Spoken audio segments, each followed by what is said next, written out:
So, my name's Clare Childs. I work for Motivation. I work in the social enterprise team on the product side, and I'm joined by Andy Craddock, who is, it's a bit oversimplistic to say wheelchair basketball coach, because that does not cover even a microbe of what you get up to. So, Andy, you do an introduction for you. What on earth do you do? Uh, to be fair, I don't do a lot. I just work in the community. I've been quite lucky, haven't I? I mean, let's face it.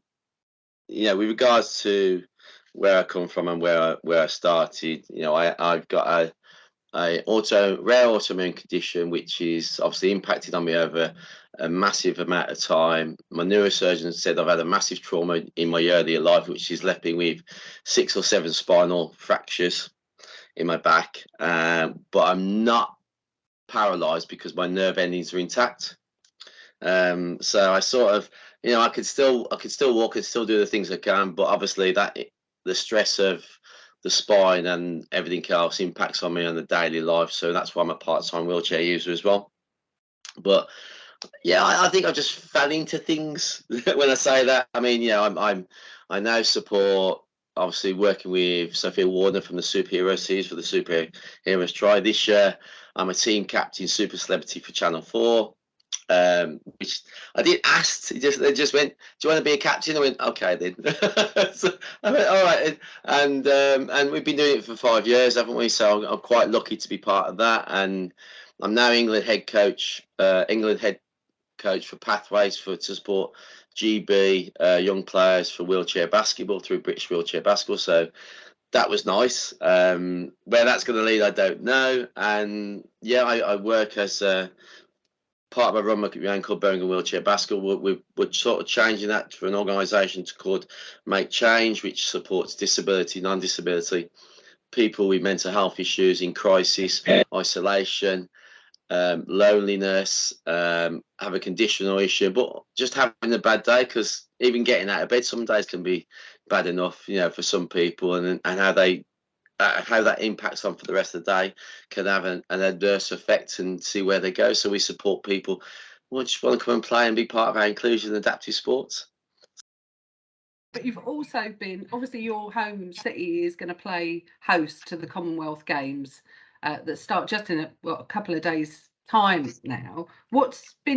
Have you been involved in the lead up to that, or Yeah, what's the community club I mean, we were doing? quite lucky because obviously with our wheelchair basketball, we were asked to support some of the roadshows, and that led us to working with the roadshows on a continuous basis. So we've now delivered with Make Change and Birmingham Wheelchair Basketball Make Change. We've now delivered over 23 roadshows.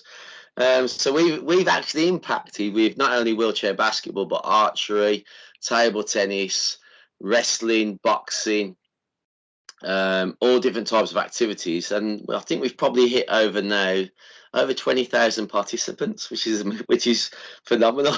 Go on, sorry.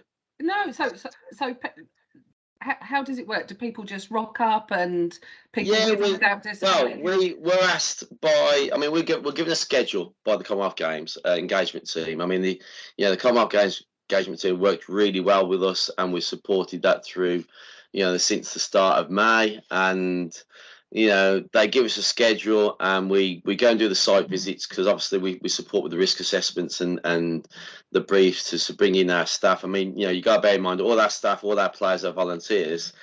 Most of them have a disability themselves. So we're arranged. You've got this kind of team that's come together that, some have mental health issues, some have physical conditions, some have learning disabilities.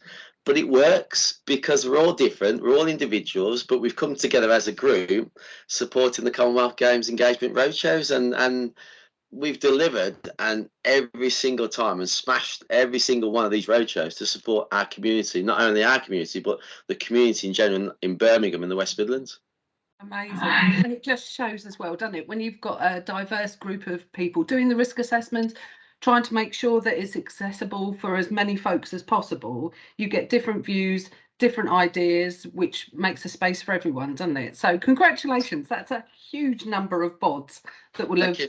perhaps seen a sport that they're going to fall in love with, and it's going to be a lifelong love affair for them, or they just play on a Saturday with friends, mates, or family, and enjoy it that way.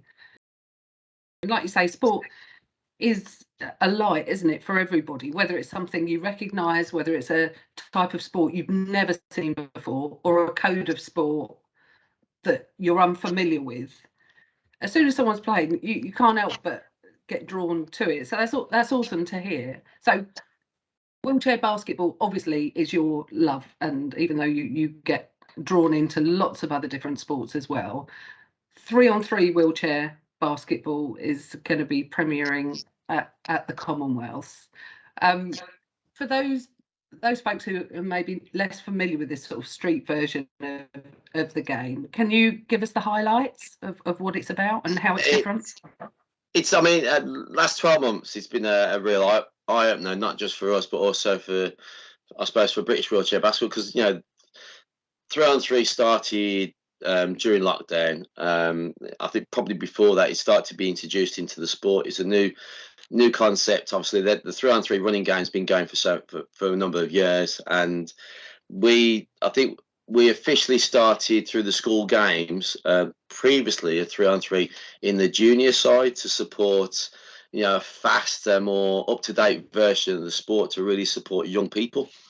And it flew. I mean, we played it at the national school games trials at Loughborough. We fortunately, my team were thrown together at the last minute, and we won the bronze, which was like phenomenal. And they never played together before in their lives, let alone 3-on-3. And it's grown, and it's grown at an astronomical rate, because obviously coming into the Birmingham Commonwealth Games, this is a debut for wheelchair basketball in the Commonwealth Games. So 3-on-3 is going to be massive. We've had the opportunity to go down to Smithfield and support the accessibility testing to, look at the venue, walk around it, go in our day chairs as well, and our sports chairs. It's not perfect at the moment. It's getting there, and they've got 4 days. It will be. But looking at the court, looking at the things that are going to be put in place, it's going to be phenomenal to watch. And I think the athletes that you've got coming over with Australia, Canada, the minor countries as well being involved, it's going to be an absolutely pleasure to be able to go and see that. And I suggest anybody to go and watch it, because it's the running game in 3-on-3 is fast, but I think once you get into that court on Smithfield, and it's such an enclosed area court as well, it's going to be really good.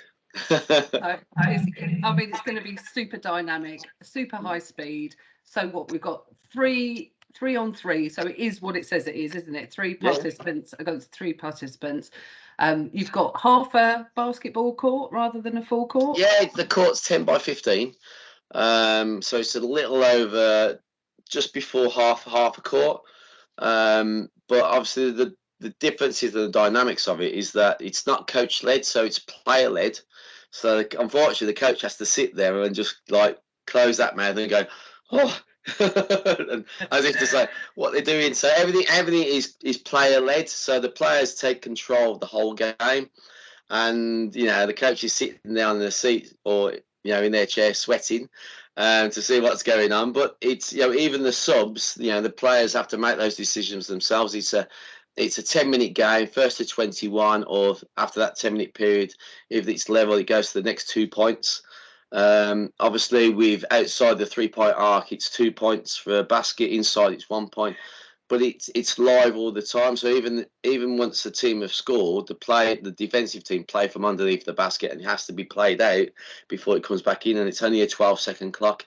So you can imagine the speed at which players have got to move the ball consistently. Oh, it's going to be a crazy event to watch. I'm really excited for it, and it's interesting to hear your experience with young participants coming through and how it can really engage with a younger demographic. I suppose what excites me about it from an international development perspective is that with it being 3-on-3, obviously the squad's going to be slightly bigger than that, but still nowhere near a full wheelchair basketball team. I suppose I'm thinking like island nations, or where it's difficult to get folks together to play on a regular basis, lower income nations where you're going to have a lower demand on court space and the equipment required will hopefully really develop, and we'll see a lot more diversity in the nations coming through, as well as seeing those great stars as well that we expect to see rolling out and having amazing games. So I suppose that's the bit that excites me most actually about 3-on-3. Obviously, you've mentioned archery and other sports as well. Are there any other events that you'd be interested to see in your city?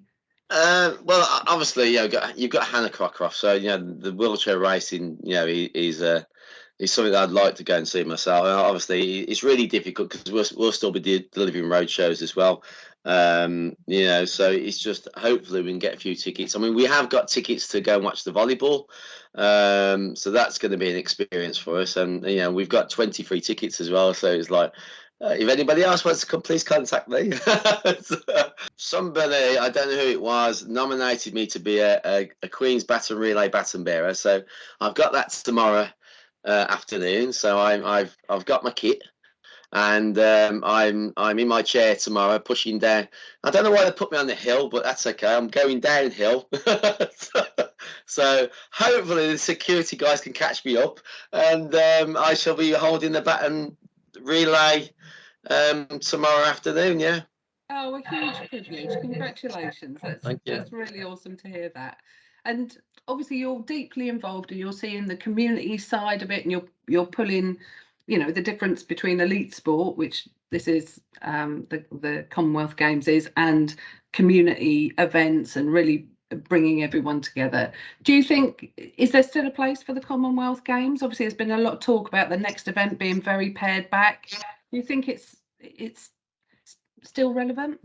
I think it is. I think it is relevant. I think I think the kind of the ethos has changed because moving forward as a community and as a global community, you've got to look at now.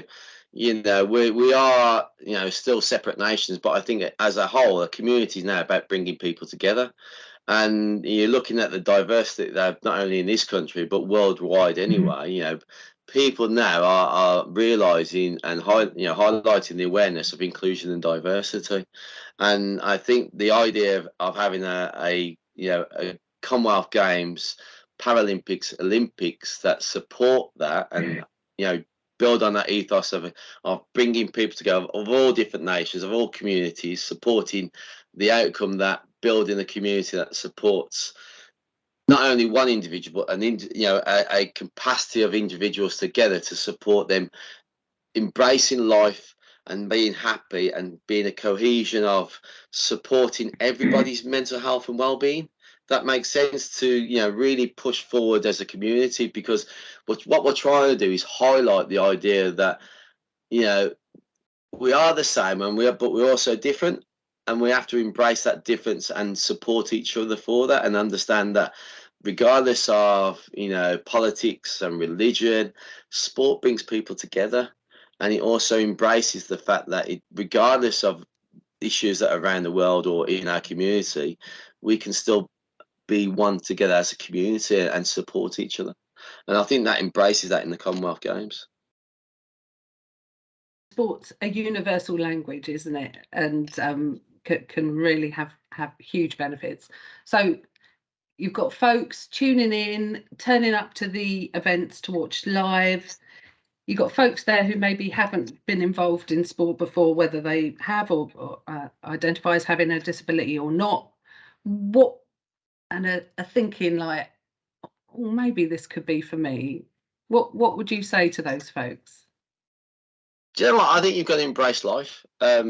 Regardless of disability, non-disability, having an issue, a condition, and you've got to just take it and grab it and have those opportunities. And I've seen that in the road shows, and I've seen that everything we've tried sort of achieved ourselves in our community, but also working with other groups and organisations and people. I think people have got to realise that you only get one life, and it's a short life, and you've got to embrace it. And by embracing it together, and think everything is possible. And being kind of astute to the idea that I'm going to have a go at this, regardless of where I come from and where my background, or if I've got a disability or I'm just, as I said, having a bad day, be part of something. Just go for it and enjoy it. And I think that really opens doors for people to support each other and breaks down those barriers. And I even now I'm still learning. And it sort of warms my heart. I mean, we did a road show back in Warwick in May, and a mum with her 3 kids had come along. They had to go at wheelchair basketball. We had the spin bikes out at the time as well, and we were giving out these kind of stress stuff balls. And these kids had got in the chairs, they'd done a bit of spin bike, and they were off. And we gave them a ball each, and it surprised me because one of them, they came over and hugged me, and I'm like, that's really weird. But at the other time also, it was a case of like, wow, is what just happened. So it proves that what we're doing supports the community, opens people's eyes, showcases the events that we're capable of doing, and showing what anything is possible to anybody. And if you can embrace that, you can achieve anything. So finally, you obviously you talk about a global community as well. So just finally, obviously I've seen quite a lot of your interviews. You're normally on the other end of this question and answer business. Tell us a little bit about wheelchair basketball players of the World United. Well, to be fair, yeah, you're right. I'm usually on the other end, so it's a bit different for me. And regards to what we've done over the last couple of years, and I've been in a fortuitous position to support people and carry on with these interviews. And there've been dark times over the last 2 years, regardless of COVID and coming out of that. And we're seeing an increase on mental health. And I think with our community that we've supported, regards from Cameroon and and all over the world, from America, Canada, Australia, everywhere that we've got members from now. I mean, we're up to nearly 2,000 members now in wheelchair basketballs around the world unite. And it always surprised me that we're getting more and more. It's like, why are you coming on here? Because it's like, obviously I don't do nothing. I mean, I don't really post that much on our social media. And do you know what's really surprising is that, like, we're getting members all the time, and people are actually embracing that. And I don't think we've had that. We've never really had any kind of disrespectful posts. We've had always positive. We've always had embrace the fact that regardless of where you come from, and people seem to understand that what the page is trying to do and support. And it's been amazing to be involved in such a global community. And we're getting messages from, can you help us and do this? And it's like, and sometimes I think it's difficult to say, express and say, well, I'd love to help you, but you need to go through this process to get to a certain point in your country so an organisation can help you. And I hate doing that, but that's the way things are, because looking from our community point of view, we're a minuscule little group at this point still to support a massive global community that are having so many issues around the world, regards to, like, in Africa and like other countries as well, who need the benefit of support from organisations that they want to do wheelchair basketball, they want to support this community, or they want to support that community. And they're reaching out to us to be involved in that. And I'm quite honoured to say, yeah, be a member of our group and post something positive